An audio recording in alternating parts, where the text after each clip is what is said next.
Share your knowledge. It is a way to achieve immortality, the Dalai Lama once said. And rightly so, as only by sharing thoughts and ideas we can discover new things together.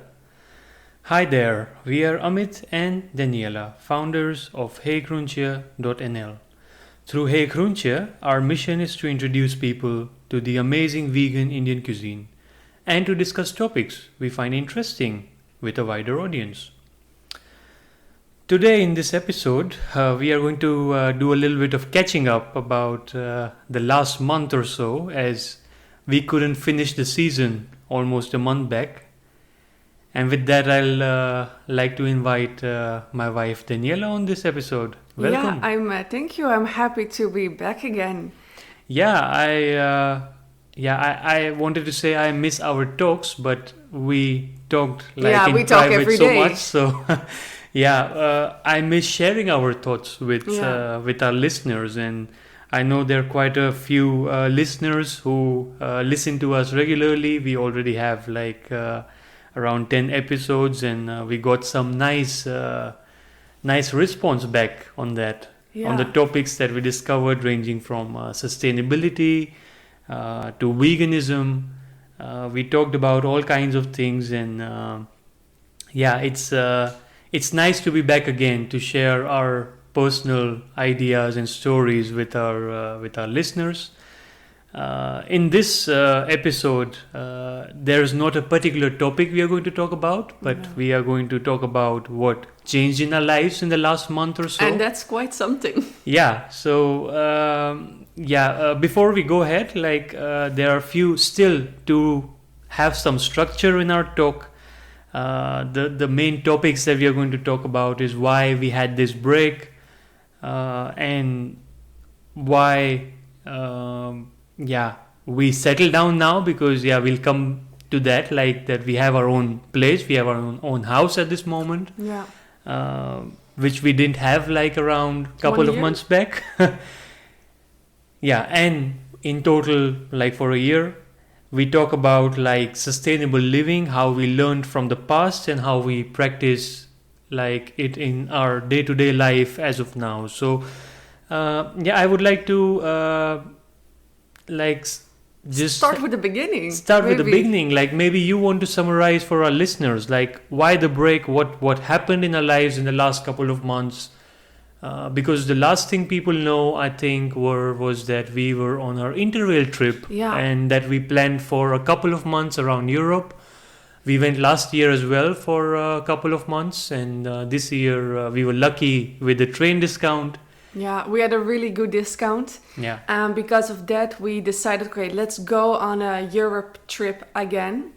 And we were having a nice time. We were traveling for around 3 weeks. We went to Austria, we went to Hungary. That was nice because we didn't went there in the last trip. Yeah, Budapest is a really nice city. You're not a city person, I know, but you like this city more than many cities that you visited. It was nice to spend there a few days. After that, I wanted to go back more to nature. And after that, we traveled then directly to Italy. We did, eh? Yeah, we did. Yeah, we took the high-speed train, and I think in one day we reached Italy because from we had Budapest. Terrible weather, and we really were looking forward to some heat.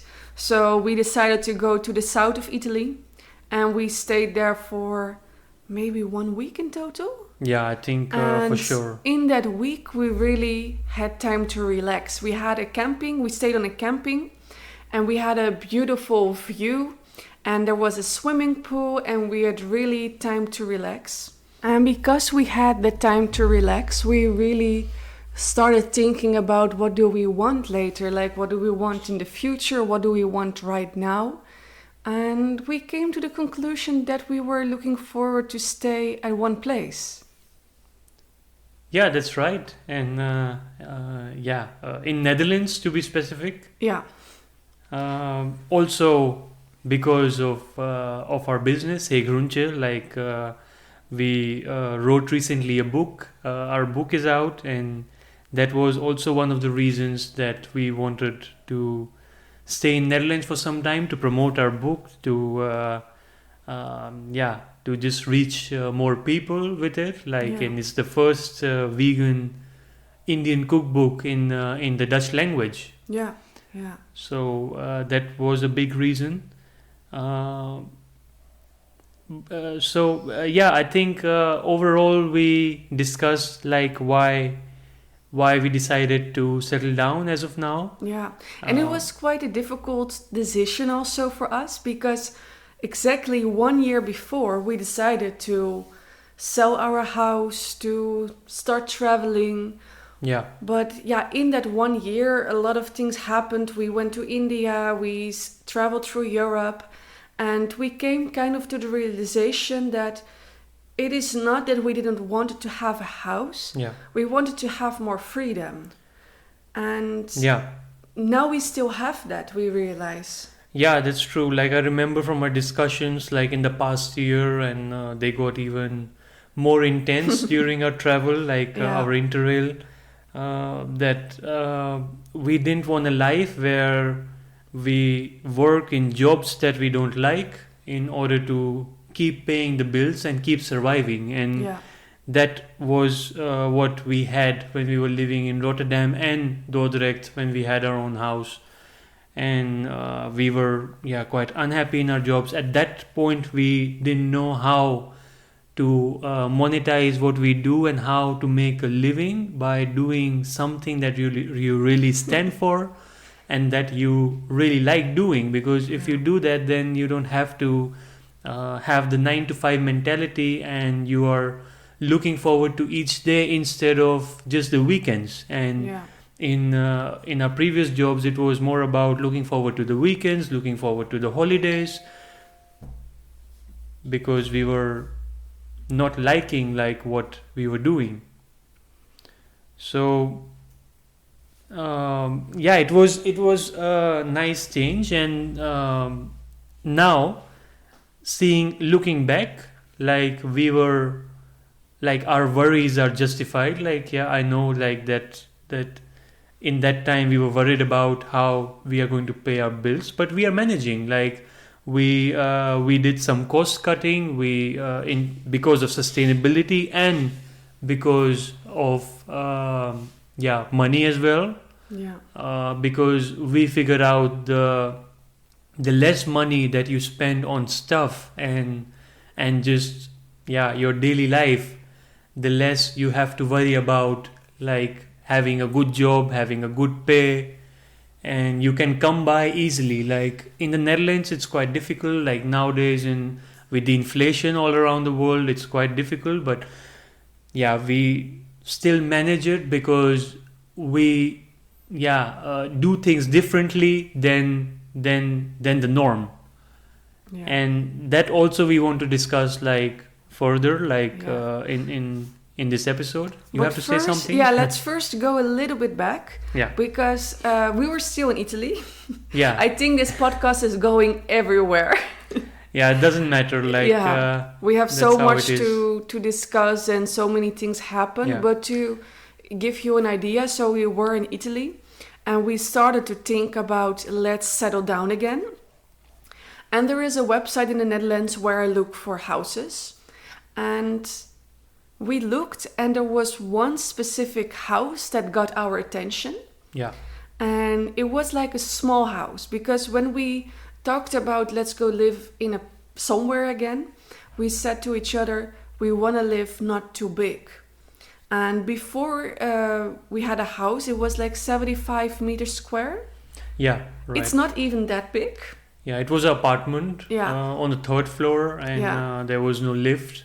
Yeah. The house was really nice. It was a corner apartment with a side window. Yeah. It had a living room and 2 bedrooms. The second one we were hardly using. Like we had Yeah. big closets there And a lot of mess. and a lot of clothes that we got rid of. Yeah. I think that story people know, like how much stuff that we got rid of. We talked about it in a previous episode. Yeah, but because of that, we thought if we're gonna live somewhere again, we don't want to have a really big place. And we saw this house. It's the inside is around 50 meters square. Yeah, something like that. Yeah. And the really positive part is that it has a really small garden, like 30 meters square. Yeah. And with that, especially, I was really happy. But later we will maybe talk a bit more about that. Yeah. But because we saw that house Yeah. and we felt like this is maybe the place Yeah. for us to start living in. Right. And in 2 days, from all the south, from Italy, we went through Switzerland. We stopped there 2 days and we went straight to the Netherlands. And we saw this house and we thought, this is ours. Yeah. And we got it. Yeah. Yeah, that's right. And also we were quite lucky with all what happened and how we got the house. Your mother, for example, registered you. Like you have in Netherlands, you have this social housing concept, and you can register as soon as you turn 18. Yeah. And at 18 you were registered. You didn't make use of it for a long time, and now we saw a nice opportunity, and we took it, and we were really lucky because it was a really nice place. Although a lot had to be done, that's what also we were busy with, and we didn't get time to podcast in that time, and all the walls needed to be painted. The floor was not there. We had to arrange all the furniture. The garden had to be set up. But now looking back, it was all worth it. Yeah. Because we have this small little place, this 1-bedroom apartment / home. With a garden where we can grow our own things, where currently we give cooking workshops on location. So all that you imagined or pictured in your head sitting in Salerno in Italy, it came true for now. Yeah, we're really happy with the place, but everything had to be done. And the special thing is I found that we did everything ourselves. The last month, I think in 1 month, 1.5 months, we did almost everything. Yeah. And we did everything ourselves, from just painting to putting a floor. How do you call what we did there? Behangen in Dutch, what is it? Putting the wallpaper. Oh, the wallpaper, yeah. We put the wallpaper and we did everything ourselves. And that's quite special, I think. Yeah. And it also aligns really good, how this house is built, with our sustainable goals, because we want to live on a personal level as sustainable as possible. We keep making changes, and it's a process to lead a sustainable life. And we have come far in that and we have had luck because this house has 5 solar panels. Yeah. In these times, also with the war with Russia. The energy costs are going through the roof in Europe. Yeah. We are lucky we don't have any gas. We cook. We have 2 induction plates. We use them also during our cooking workshops. Yeah. We have these 5 solar panels till now. In 2 months, we have got money back. Yeah. Yeah. For all the consumption that we do. Yeah. So to be clear, we don't have any gas in the house. Yeah. And that was also one of the reasons why we wanted this house, because around us we see that people are paying more than €500 to pay their gas bills. It's crazy amounts to pay. We were really lucky we got a house with solar panels, and we didn't have to buy the solar panels because that we would never be able to afford as well. But still we try to minimize our consumption as much as possible. And because of that, we do things much differently than how we did in our previous home. Yeah, and the reason also why we started to do things differently, in our previous home we had, it was our first real house together. Yeah. So we wanted everything new and we wanted everything that was there because we thought it's normal to have those things. But then when we sold the house and we also went to India for 5-6 months, in the time in India we realized that the things we are having in the Netherlands are not really necessary. And let's come up with a few examples. They are more luxuries. Yeah. Which things did we start to do differently now? The first one that comes to my mind is washing our own clothes. Yeah. We decided to not buy a washing machine, although we have a place for it. because after also doing some research, like, and also seeing my grandmother wash her own clothes all her life. Now they do have a washing machine in India, like a more efficient old style one. Now your parents, but most people don't have. Right, yeah, but still my grandmother, like her clothes, she's still washing with her hands, like living with my parents even. And I find that the most sustainable way to do that, and also really healthy way, because we do a wash not that often, like once a week maybe. Yeah, sometimes once in 2 weeks. Yeah. Like once in 10 days or something, and you really use your muscles. Like it's going back to the basics. So on one hand, you are also being active, and you use less water, less electricity if you do it like in the right way, and you don't have to wash that often. Like, of course, like how I plan it, like, it's maybe a bit personal. Like you do like how we do it, like we see how many sets of underwears we have, and when we start to run out of it, then we do a wash. And a shirt or a jeans we wash when we really have to. So when it's smelling like really, really bad. Okay, this sounds like we are really disgusting, but most of our that's not true. Most of our work is at home, and we are just chilling in our pajamas while we are working. And these things, they don't have to be washed every day. No. It's really not necessary. We see that some people, they wear something one day, it goes directly into the wash. It's just not necessary. That's also very unsustainable. I also am guilty of it, at doing it at some point in my life. But the fact remains, like, if you can wear a shirt like the whole week, why not do that? Why to care about the society or other things when you can do that? Of course, there are limits, and we also stick to that. We wash when we have to, and we wash by hand. It's more healthy. It's also like taking out the water, like out of after the wash. It's really good workout for your hand muscles. Amit is always saying, if we're gonna do laundry, like, oh, I'm gonna do my exercise now. Yeah, that's that part I like. And because of that, we save a lot of energy. And this is just one thing. The second is we don't have like the dryer. Like, that's another thing, but it's similar. So we don't have a washing machine and dryer. We don't have a dishwasher. We had one in our previous house. Yeah, but that was built in, and then we had to really take it over when we bought the house. But once we sold it, then we got rid of it. Yeah, and we are now happy that we don't have it in this house, because we see that for us it works better to wash directly after dinner, after lunch, and then it's done. And it's also the most sustainable way to do it. You use less water. You are it's just more, like the flow in the kitchen is much better, and that works for us. No electricity use. No, and then I think the last most shocking thing we don't have. You know what it is?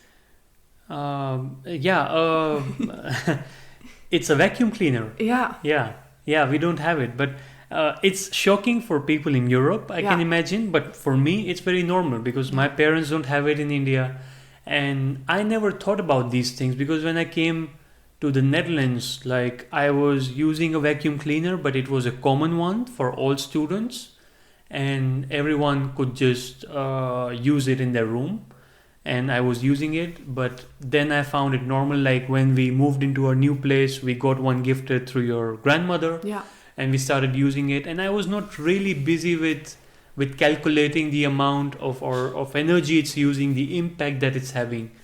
And in India, when I went back, with you, like for half a year, we lived there together. Then we figured out together that there's no vacuum cleaner. Yeah. And they were using this old style broom there's a cleaner at my place that comes, and she uses this broom. And I said, why not also do that? It's really simple. Like, you collect all the dust at one place and then you just get rid of it. It's good practice, and it's working even better than we thought. It's working really good. So we save quite a lot of energy that way. Maybe we can also give some numbers. Yeah, of course. From just to show people how much we are using then in energy in a day. Yeah. Because we're having this app and we are quite fascinated by it to see what we are using. And we also like to give some information just that you get an idea. If you're not having these machines, what are you using then? Like, just keep in mind what we told you. We have a small house. We don't have all the things like a dishwasher, a dryer. Yeah, and of course the costs differ per energy company, but we talk in absolute units. Yeah. That I think everyone, like especially in Netherlands and in Western Europe, they can see how much they use per month. Also in India, and the standard is the kilowatt hour of usage, and we see like in the couple of months we use an average of 2 to 2.5. Yeah. But that is including the gas, because we don't have gas. Yeah, that's including gas, and that is per day. So then you come to around 700 kilowatt hours per year of energy use, including your warm water and gas and electricity and cooking, everything. Yeah. And if you see the average that a Dutch person or a Dutch household is using with 2 people, it's around 3,000. 3,000. Yeah. And we are using 700. 700. So we are way, say, less than the half even. Yeah. Like we are half of the half. So 1/4. They're using almost 1/4 the energy use. And that is even less because that is just for electricity what people are using. So people are using on average like 8 kilowatt hour of electricity per day. That is around 3,000 a year. We use around 2 per day, including gas. So people have, to make sense of it, people use 8 just for electricity needs. And then they have also gas, which is really expensive. You told that some people pay upwards of 500 euros just for the gas use. Yeah. And then they have electricity between 50 to 100 euros a month. Yeah. And it's about money for us as well, to save as much as possible, because we want to keep doing what we like. Yeah. We don't make a lot of money with what we do as of now, but it's enough to survive. It's enough to survive in the Netherlands, along with some freelance work that we do. Yeah, it is more for us. It's not only to save money, but also to be more sustainable. Right, and that's the main driving factor why we started with it. It's a mix of it, but the sustainability takes the number one spot. Yeah, and we do more to be sustainable. Yeah. Like I already said it before, we have a small garden. And while we were traveling through Europe, especially when we went by train through Slovenia, I saw that so many people had a garden. Yeah. And when we lived in our previous house, we had like a small balcony, and I was growing some plants in there, but it was not that much. I didn't have that much space. Yeah. But when I saw this house with a garden, I really said directly to Amit, we're gonna grow our own vegetables. And we were a bit late in season, because normally you start directly with spring. We could start in August, I think. Yeah, around the beginning of I think even earlier, like in July. Yeah, at Daniëlle's parents' place, we already planted a few seeds which grew, and then we transferred it here to our own garden. And that also, like, what is one more thing that I would like to mention is that we also got like a rainwater, like harvesting, like a drum. Just a drum where we can collect rainwater, and it's full at this moment. Although it didn't rain a lot, we are really lucky that we can use that, and that also minimizes our use of like normal water usage. And when we cook, for example, like, and that's a really good point, like for all of you who have a garden. So when you're cooking vegetables, for example, you're boiling like beans, green beans, or without salt. It's important to mention. It's don't add salt to it, because that's not good for the plants. Or when you are boiling potatoes, just save the water, let it cool down, put it in your rain collecting drum. Yeah. That's just extra nutrients for the plants plus water. So Yeah. they would love it they would love it, and they would love you for Yeah. giving them this. Yeah. So right now we were a little bit late in season, but still we could plant a lot of things. Right now Yeah. we have pumpkins growing. They are at the beginning of becoming a pumpkin, but they are there. Yeah. We are having like French beans. We are having kale. We are having different kind of cabbage, spinach, salads, tomatoes, aubergine. We had brinjal. Yeah. Like there are two names for it.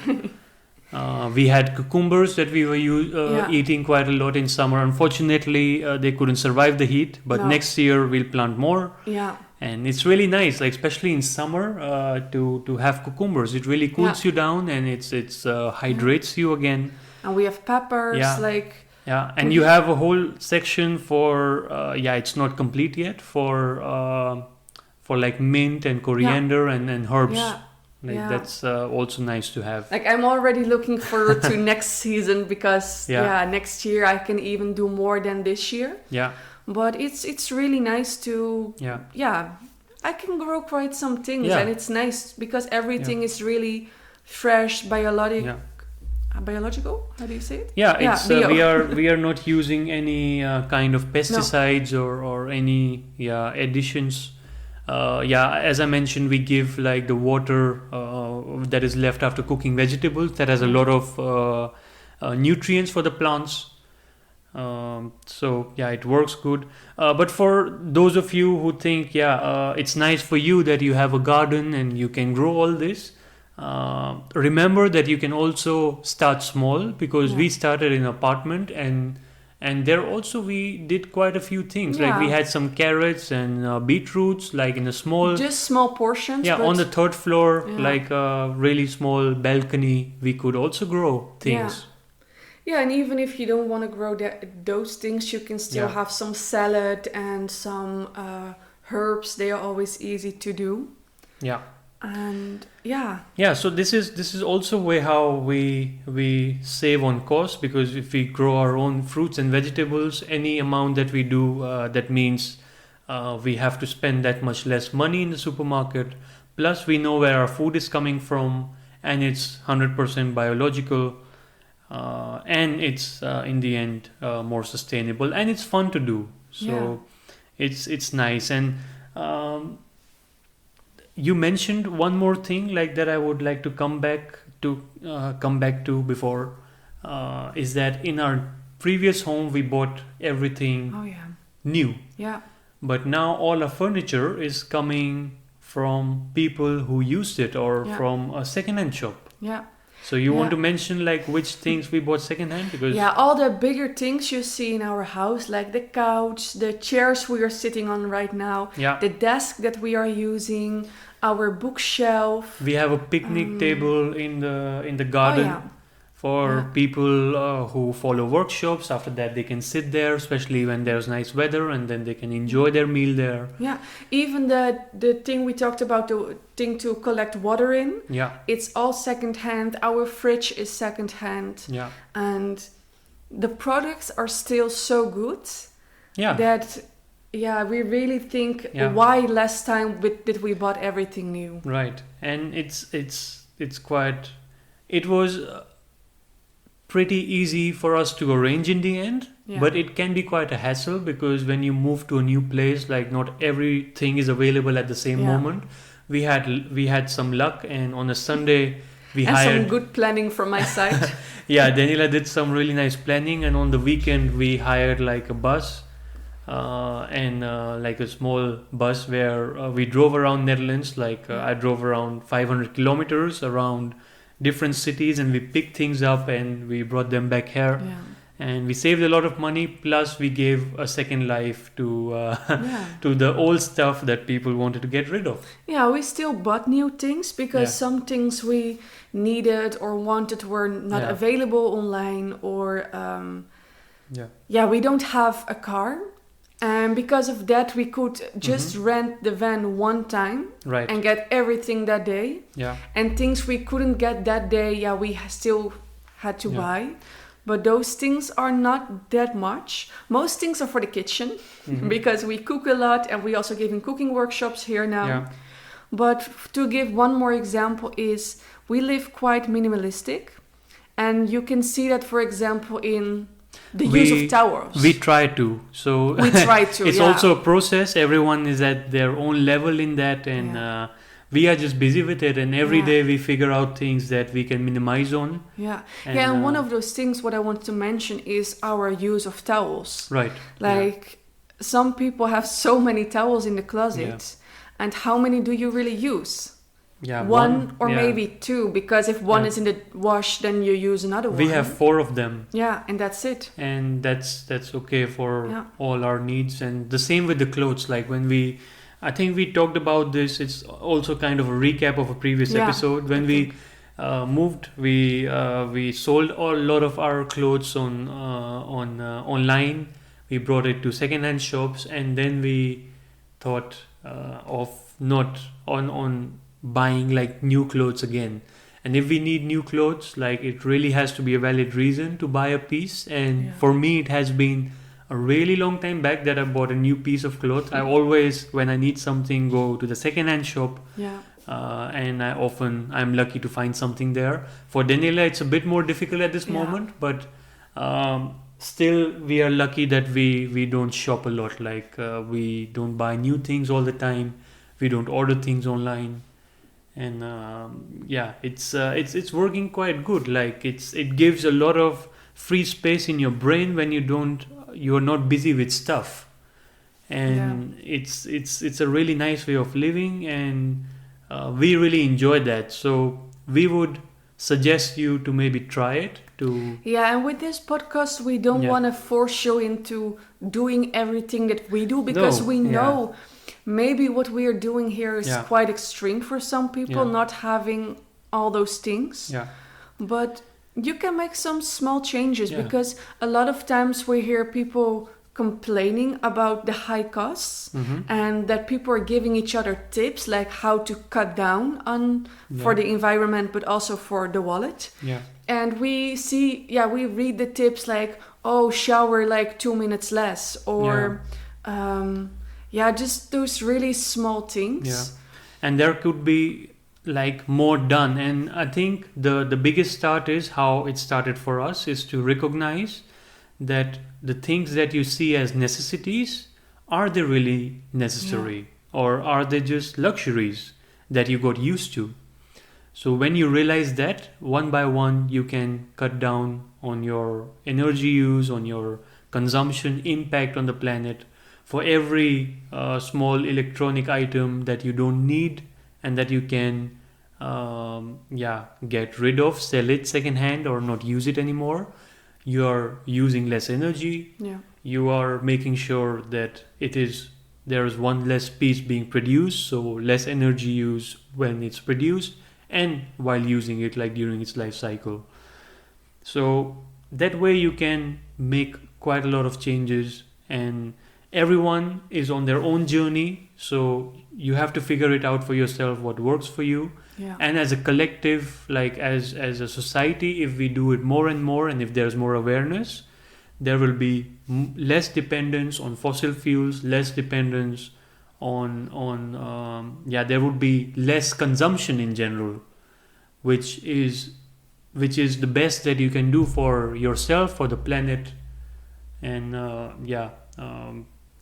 that exactly.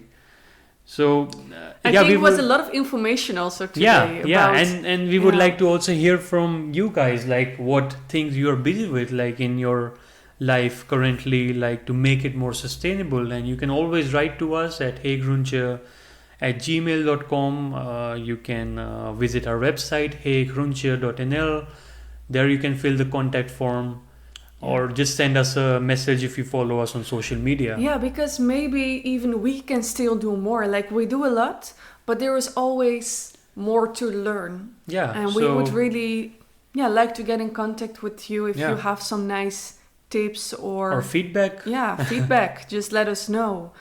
But maybe let's finish with, we talked about why we were not there the last month and what we are busy with the moment, but what is the plan for the future?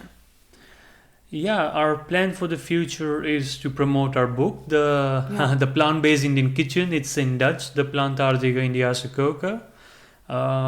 Unfortunately, it's only in Dutch at this moment. We decided because our biggest audience is from the Netherlands, and I was also approached. We were approached by a few people who said, they would also like an English copy. If this book goes well, we will think about printing a few copies also in English. So who knows? And the second is to give more workshops to teach people how they can create some really nice recipes by using vegetables, grains, lentils, spices, and just eat more healthy. Use less meat and dairy. We give workshops online, we give workshops on location here at our place, but we also hire a place in Bunnik that is close by Utrecht, and hopefully will spread to other parts of Netherlands. But the plan is to be in Netherlands for the next couple of years at least. At least 1 till 2 years we're planning now. But everyone who knows us, they also know that we never know our plan. Right. Yeah. We try to go with the flow. And at this moment, we like it sitting here in our living room, talking to you guys, giving a podcast. Yeah. And tomorrow we have a workshop. Our season became a bit longer than expected because of the gap. Yeah. But after this episode, one more episode is coming. Yeah. Then we have a short break, but then we'll come back with the second season of the heygroentje podcast. So thanks a lot for listening to us. And if this is the first time you're listening, we have 10 more episodes lined up. So you can see the link on our website, on Spotify, on Apple Podcast. You can listen to us. We wish you a nice weekend ahead, and or weekday, depending on when you're listening to the podcast. And we will see you. We will see you in the next episode, the last episode of the first season. And goodbye.